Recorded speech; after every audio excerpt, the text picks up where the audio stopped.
Right. Can you explain what you do at Mary Phillips, please? Sure. I'm a school social worker. I've been doing this since 1994.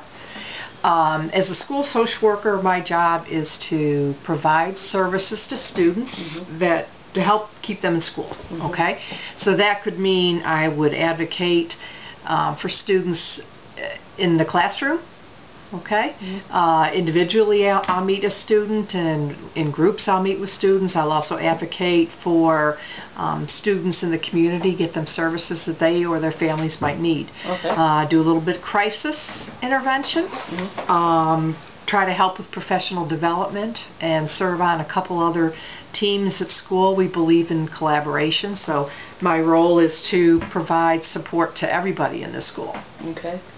Okay, and I'm going to ask you a few questions. What would you say that the percentage of homeless teens in Wake County are?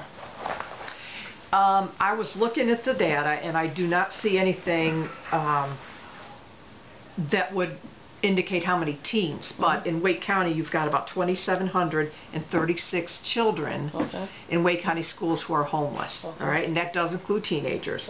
It's gone up 23. Homelessness has gone up 23%. Since 2009, I believe. So 1 in 30 children experience homelessness. Okay. All right. I'll try to get some high school data, but I just don't have that right now.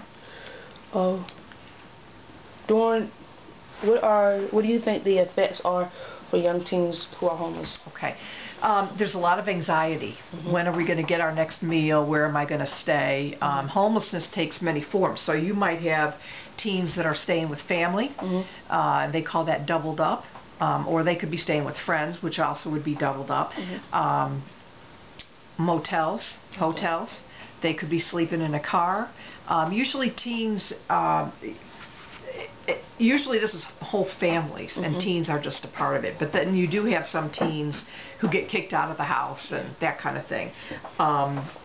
So anxiety, sadness, maybe a little depression, may not be able to get to school.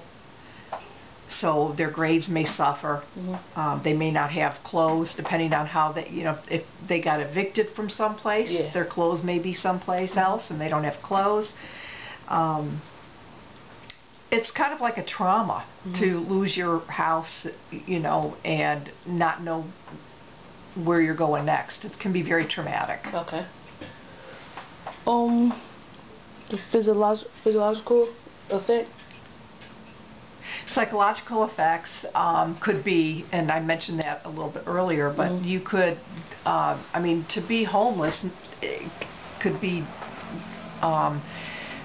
could cause a great amount of anxiety, okay? Like I said earlier about where you're going to be next, what's going to happen to you, what's going to happen to your family. Then you have people who are flat out depressed because of their situation, and it is very depressing.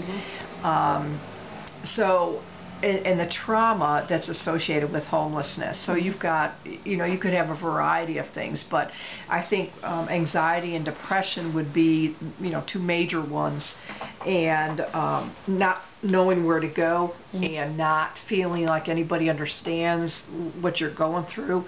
Sometimes students and their families won't tell anybody that they're homeless, and so they keep it inside, and that kind of bottles it up too. All right. Thank you for your time.